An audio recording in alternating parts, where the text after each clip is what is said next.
महाराष्ट्र के मुख्यमंत्री उद्धव ठाकरे ने एक बार फिर एनसीबी पर निशाना साधा है। उद्धव ठाकरे ने एनसीबी पर तंज कसते हुए कहा कि महाराष्ट्र पुलिस ने हीरोइन नहीं हेरोइन पकड़ी है, इसलिए उसे पब्लिसिटी नहीं मिली है। दरअसल महाराष्ट्र पुलिस ने हाल ही में 25 करोड़ रुपए की ड्रग्स पकड़ी है। उद्धव ने यह बयान शुक्रवार को मुंबई, पुणे और नागपुर में अत्याधुनिक फॉरेंसिक लैब के उद्घाटन के मौके पर दिया है।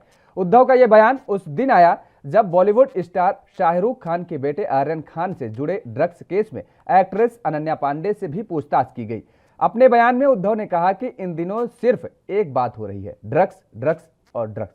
दशहरा रैली के दौरान भी मैंने कहा था कि ऐसी तस्वीर बनाई जा रही है कि पूरे दुनिया की ड्रग्स की खपत महाराष्ट्र में है और इसे सिर्फ एक विशेष टीम पकड़ सकती है, लेकिन ऐसा नहीं है। उद्धव ने कहा, हमारी मुंबई महाराष्ट्र पुलिस ने 4 दिन पहले 25 करोड़ रुपए की ड्रग्स पकड़ी। उन्होंने हीरोइन नहीं हेरोइन पकड़ी है, इसलिए उन्हें पब्लिसिटी नहीं मिली है, लेकिन उन्होंने हमें गर्व महसूस कराया, यहां तक कि कोई उनका नाम तक नहीं जानता है।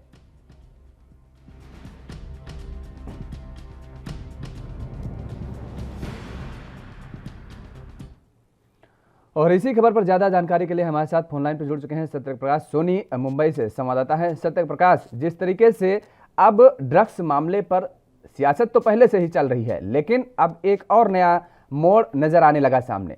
अब पब्लिसिटी का जिक्र हो गया कि दरअसल पब्लिसिटी उन लोगों को मिल रही है जो शोरगुल कर रहे हैं और जो हीरोइन और हेरोइन तक पहुंच गया मामला। क्या कुछ जानकारी और है आपके पास? देखिए योगेश जी, एनसीबी लगातार कार्रवाई कर रही है, ये किसी से छूटा नहीं है। लेकिन जिस तरह से एनसीबी की कार्रवाई को लेकर एनसीबी के मंत्री नवाब मलिक ने एनसीबी को बार बार घेरा है, उसको लेकर एक बार फिर से महाराष्ट्र सरकार में बने उद्धव ठाकरे ने भी सीधे तौर पर एनसीबी को निशाना बनाया है। उद्धव ठाकरे ने कहा है कि एनसीबी जिस तरह से कार्रवाई कर रही है, ऐसे लगता है कि महाराष्ट्र में ही सिर्फ ड्रग्स का कारोबार होता है, यानी कि महाराष्ट्र में ही ड्रग्स की उपज की जाती है। लेकिन शायद ये लोग भूल रहे हैं कि मुंबई पुलिस यानी कि एंटी नार्कोटिक्स सेल भी लगातार कार्रवाई करते हुए कुछ दिन पहले ही 25 करोड़ की हीरोइन बरामद की थी, जबकि उन्होंने साफ तौर पर कहा है कि महाराष्ट्र की पुलिस ने हीरोइन नहीं बल्कि हेरोइन बरामद किया है, इसलिए शायद उनका नाम नहीं लिया गया, मीडिया की सुर्खियां नहीं मिली। तो जाहिर तौर पर कहीं न कहीं एनसीबी के ऊपर महाराष्ट्र सरकार का सबसे बड़ा निशाना है। जी सत्यप्रकाश, जिस तरीके से हेरोइन और हीरोइन में अब ये जंग छिड़ती नजर आ रही है, लेकिन अगर जिक्र किया जाए एनसीबी का, तो जिस तरीके से पहले शाहरुख के बेटे पर आरोप लगे, शाहरुख के बेटे को गिरफ्तार किया गया, पूछताछ की गई, और उसके बाद अगर हीरोइन का जिक्र आ रहा है, अनन्या पांडे को लेकर के अगर ये तंज कसा जा रहा है, तो मुझे लगता है कि ये नाम तो बाद में आए हैं, लेकिन पब्लिसिटी का जहां जिक्र है वो तो पब्लिसिटी पहले से ही, पहले दौर से ही, जब शाहरुख खान के बेटे को गिरफ्तार किया गया था तभी से मीडिया की सुर्खियां बन चुकी थी। बिल्कुल योगेश, देखिए जब से सुशांत सिंह राजपूत मौत का मामला आया था जिसमें ड्रग्स का एंगल आया था, उसके बाद से लगातार एनसीबी कार्रवाई कर रही है। लेकिन मुंबई पुलिस और एंटी नार्कोटिक्स भी लगातार कार्रवाई करती हुई दिखी। जैसा कि आपने कई बार देखा होगा कि एयरपोर्ट से लेके मुंबई के कई इलाकों में एंटी नार्कोटिक्स सेल ने भी बड़ी कार्रवाई की है, कई लोगों की गिरफ्तारी का। बगल साल भर के आंकड़े की बात करें कि 300 से ज्यादा लोगों की गिरफ्तारियां हुई है, जबकि 175 करोड़ से ज्यादा ड्रग्स बरामद किए गए। तो ये एंटी नार्कोटिक्स सेल की कार्रवाई है। वहीं एनसीबी जिस तरह से बॉलीवुड एंगल को लेकर जांच कर रही है, ऐसे में जिस तरह से महाराष्ट्र सरकार के उद्धव ठाकरे ने सीधे तौर पर कहा है कि मुंबई पुलिस ने अगर हेरोइन पकड़ा है, लेकिन अगर हीरोइन पकड़ा तो जाहिर तौर पर नाम होता कहीं कहीं यह निशाना अनन्या पांडे को लेकर है, क्योंकि अनन्या पांडे को लेकर लगातार मुंबई की मीडिया में जो है लगातार सुर्खियां बने। हालांकि आर्यन खान की गिरफ्तारी के बाद से ज्यादा लगातार मीडिया आकर्षित है, लगातार कोशिश भी कर रही है। लेकिन जिस तरह से एनसीबी के मंत्री नवाब मलिक ने सीधे तौर पर एनसीबी को आरोप लगाया कि जो कार्रवाई हो रही है वो झूठी कार्रवाई है, खासकर ड्रग्स क्रूज मामले में जो कार्रवाई वो बिल्कुल झूठी है, इसको लेकर उन्होंने दावा भी किया है कि उनके पास तमाम सबूत है। तो जाहिर तौर पर राजनीतिक गलियारों में इसकी हलचल दिखी जा रही है, जिसका खामियाजा अब लगातार जो है कहीं कहीं राजनीतिक गलियारों के साथ मिलते हुए महाराष्ट्र के जो है सरकार में बने उद्धव ठाकरे ने भी साफ तौर पर एनसीबी को निशाना बनाया है।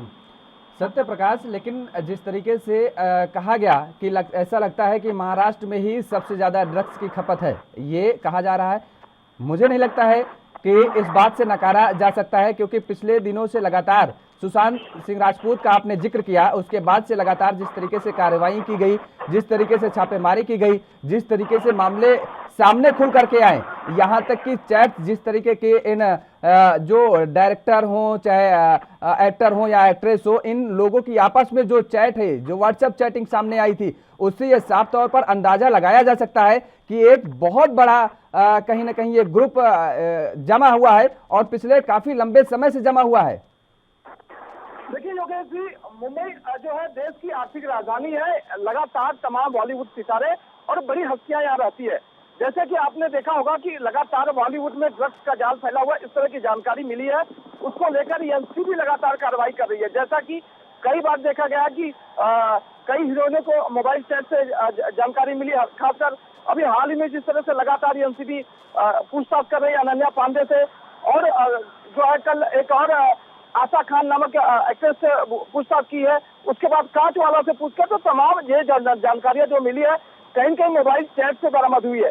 तो जाहिर तौर पर एनसीबी की कार्रवाई सही दिशा में और सही हो रही है, लेकिन यह कहना बिल्कुल गलत नहीं होगा कि मुंबई में इस समय जो ड्रग्स का जाल पूरी तरह से फैला हुआ, खासकर बॉलीवुड इंडस्ट्री में, क्योंकि लगातार एक के बाद एक खुलासे भी हो रहे हैं। जैसा कि अभी हम बता दें कि बांद्रा और अंधेरी इलाके में एनसीबी की छापेमारी चल रही है, जहां से जानकारी मिल रही है कि कई करोड़ की जो है ड्रग्स भी बरामद की है। हालांकि छापेमारी के दौरान गिरफ्तारी होती है नहीं, लेकिन छापेमारी अभी भी जारी है जी।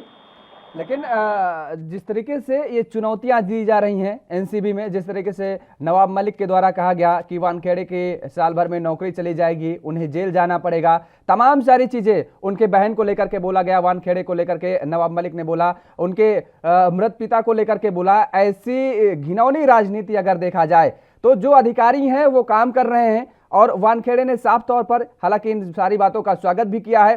तो किस नजरिए से देखना चाहिए, क्योंकि सत्य प्रकाश अगर अधिकारी दोषी है, अधिकारी कहीं भ्रष्टाचार में लिप्त है, तो मुझे लगता है कि जो ये नेता हैं, जो मंत्री हैं, इन्हें ऐसे बयानबाजी से बचते हुए उनके खिलाफ सबूत ला करके उन पर कार्रवाई करने की मांग करनी चाहिए, ना कि ऐसे बयानबाजी देनी चाहिए। बिल्कुल, देखिए कार्रवाई चाहे मुंबई पुलिस की हो या फिर एनसीबी की हो, कार्रवाई होती है। कार्रवाई में स्पष्ट दिख रहा है कि किस तरह से लगातार एक के बाद एक जानकारियां मिल रही है। हालांकि मीडिया भी लगातार इसको कवरेज दे रही है, लेकिन इस पर राजनीति नहीं होना चाहिए, क्योंकि जिस तरह से नवाब मलिक ने सीधे तौर पर आरोप लगाया कि एनसीबी जो कार्रवाई कर रही है वो झूठी कार्रवाई कर रही है, एनसीबी के पास कोई दस्तावेज नहीं है, एनसीबी जानबूझकर लोगों को फंसाने की कोशिश कर रही है, यह कहीं न कहीं गलत है। क्योंकि जिस तरह से जांच एजेंसियां काम कर रहे हैं उनको करना चाहिए, करने से भी देना चाहिए, और बतौर मंत्री अगर इस तरह से उनका हौसला अफजाई करते हैं तो शायद और अच्छी कार्रवाई हो सकती है और लोगों पर शिकंजा कसा जा सकता है।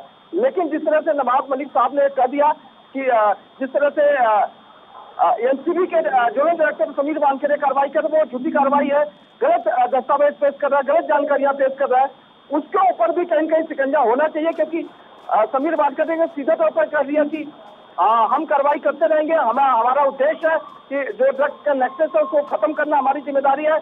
अगर मंत्री महोदय हमें जेल भेजना चाहते हैं तो भेज से कोई दिक्कत नहीं है। तो जाए तो पर ऐसे बयानबाजी से नेताओं को तो बचना चाहिए, क्योंकि ये मामला देश का नहीं, ये मामला पर्सनल नहीं है, बल्कि देश का मामला, खासकर युवाओं का मामला है। जिस तरह से युवा लगातार ड्रग्स की तरफ बढ़ रहा है उसको रोकना बहुत जरूरी है। तो जाए तो पर एनसीबी की कार्रवाई को सही मानना चाहिए। बिल्कुल ठीक बात आपने कही सत्य प्रकाश। इन लोगों को कहीं ना कहीं राजनीति से ऊपर उठ करके देश के लिए और जो भी प्रदेश के लिए जो जनता है उसके लिए जो काम करना चाहिए, और उनके लिए ही जिस तरीके से इनको गद्दी पर बैठाया गया है उसकी जिम्मेदारी का निर्वहन करना चाहिए। लेकिन सत्य प्रकाश, आज जिस तरीके से सबसे बड़ी बात यह है कि अनन्या को आज फिर से बुलाया गया था। हालांकि पूछताछ कल पूरी हो गई थी, उसके बाद ये बताया जा रहा था कि आज भी कुछ औपचारिकताएं थी जिन्हें पूरी करनी थी। उसको लेकर के क्या कुछ अपडेट है? देखिए, अनन्या पांडे को आज नहीं बुलाया गया था, बल्कि शाहरुख खान की मैनेजर को बुलाया गया था, जिसमें उनके दस्तावेज को लेना था। जाहिर तौर पर जिस तरह से कुछ दिन पहले, यानी कि 1-2 दिन पहले ये एनसीबी की टीम जो है शाहरुख खान के घर पहुंची थी, लेकिन उनको जो है एक दस्तावेज पे साइन कराने के बाद एक मैसेज देना था, जिसमें बताया गया था कि अगर आर्यन खान कोई इलेक्ट्रॉनिक गैजेट यूज करते हैं, इलेक्ट्रॉनिक डिवाइस यूज करते हैं, तो वह एनसीबी की जानकारी में होना चाहिए। लिहाजा अगर वो यूज करते हैं एनसीबी के दफ्तर पहुंचनी चाहिए। शायद इसी को लेकर आज उनकी मैनेजर जो है एनसीबी दफ्तर पहुंची थी। ये जानकारी है। फिलहाल यह माना जा रहा था अनन्या पांडे को सोमवार सुबह 11 बजे फिर से बुलाया गया है। क्योंकि अनन्या पांडे ने अब तक जो जानकारी एनसीबी को दी है, शायद एनसीबी उससे संतुष्ट नहीं है। इसी लिहाज से अनन्या पांडे को एक बार फिर से बुलाया गया है। जी बिल्कुल, अनन्या पांडे को जिस तरीके से कहा गया कि पूछताछ के दौरान उन्होंने कई सवालों के जवाब से मुकरती नजर आई, उन्होंने इस बात का हवाला दिया कि उन्हें कुछ याद नहीं है, और ऐसे में कहीं ना कहीं जो अधिकारी थे जो पूछताछ कर रहे थे वो असंतुष्ट नजर आए। हालांकि अनन्या के दोनों फोन जब्त कर लिए गए हैं। क्या अनन्या के फोन अभी भी अधिकारियों के हिरासत में है, या फिर अनन्या को वो फोन दे दिए गए हैं और जब सोमवार को बुलाया गया है तो उन फोनों को लेकर के बुलाया गया है? कैसे देखिए, अनन्या के फोन और लैपटॉप दोनों जब्त कर लिए गए और तब तक नहीं दिए जाएंगे जब तक जांच पूरी नहीं हो जाती। जाहिर तौर पर अनन्या का फोन इस समय एनसीबी दफ्तर में है और एनसीबी लगातार उसका रिसीव भी चेक करवा रही है, क्योंकि पुराने चैट डिलीट किए गए हैं, इसकी भी जानकारी निकालनी बहुत जरूरी है। उसके बाद 2018 से लेकर 2019 में जो गांजे को लेकर चैट किया गया था, जो ड्रग्स को लेकर चैट किया गया था, जो पार्टी की एक तस्वीर शेयर की गई थी जिसमें सुहाना खान, आर्यन खान और अनन्या पांडे खुद मौजूद थी, उस पार्टी को लेकर भी एनसीबी लगातार पूछताछ कर रही है। हालांकि अनन्या ने साफ तौर पर इसमें ड्रग्स लेने से मना कर दिया है। उन्होंने खुद भी कहा था वह ड्रग्स नहीं लेती है, लेकिन जिस तरह से आर्यन खान ने ड्रग्स चैट में कहा है कि उन्होंने गांजे की अरेंज करने के लिए कही थी, उस दौरान उन्होंने अनन्या पांडे ने भी कहा था कि हाँ हो जाएगा। तो जाहिर तौर पर एनसीबी ये जानना चाहती है जो ड्रग्स चैट की बात हुई है या जो गांजे की बात हुई है वो किसके लिए बात हुई है, कहाँ से मंगाने वाली बात हुई है, अगर इसका पेमेंट हुआ तो कैसे हुआ, तो तमाम बातें जो है एनसीबी अब एक परत दर पर खोलना चाहती है। जी चलिए, बहुत बहुत शुक्रिया। सत्य प्रकाश सोनी हमारे साथ जुड़े हुए थे मुंबई से संवाददाता, तो तमाम सारी जानकारी उन्होंने दी थी। दरअसल महाराष्ट्र के मुख्यमंत्री उद्धव ठाकरे ने एक बार फिर एनसीबी पर निशाना साधा है। उद्धव ठाकरे ने एनसीबी पर तंज कसते हुए कहा है कि महाराष्ट्र पुलिस ने हीरोइन नहीं हेरोइन पकड़ी है, इसलिए उसे पब्लिसिटी नहीं मिली है। दरअसल महाराष्ट्र पुलिस ने हाल ही में 25 करोड़ रुपए की ड्रग्स पकड़ी है। उद्धव ने यह बयान शुक्रवार को मुंबई, पुणे और नागपुर में अत्याधुनिक फॉरेंसिक लैब के उद्घाटन के मौके पर दिया। उद्धव का यह बयान उस दिन आया जब बॉलीवुड स्टार शाहरुख खान के बेटे आर्यन खान से जुड़े ड्रग्स केस में एक्ट्रेस अनन्या पांडे से भी पूछताछ की गई है। अपने बयान में उद्धव ने कहा कि इन दिनों सिर्फ एक बात हो रही है, ड्रग्स ड्रग्स और ड्रग्स। दशहरा रैली के दौरान भी मैंने कहा था कि ऐसी तस्वीर बनाई जा रही है कि पूरे दुनिया की ड्रग्स की खपत महाराष्ट्र में है और इसे सिर्फ एक विशेष टीम पकड़ सकती है, लेकिन ऐसा नहीं है। उद्धव ने कहा, हमारी मुंबई महाराष्ट्र पुलिस ने 4 दिन पहले 25 करोड़ रुपए की ड्रग्स पकड़ी। उन्होंने हीरोइन नहीं बल्कि हेरोइन पकड़ी है, इसलिए उन्हें पब्लिसिटी नहीं मिली है, लेकिन उन्होंने हमें गर्व महसूस कराया, यहाँ तक कि कोई उनका नाम तक नहीं जानता।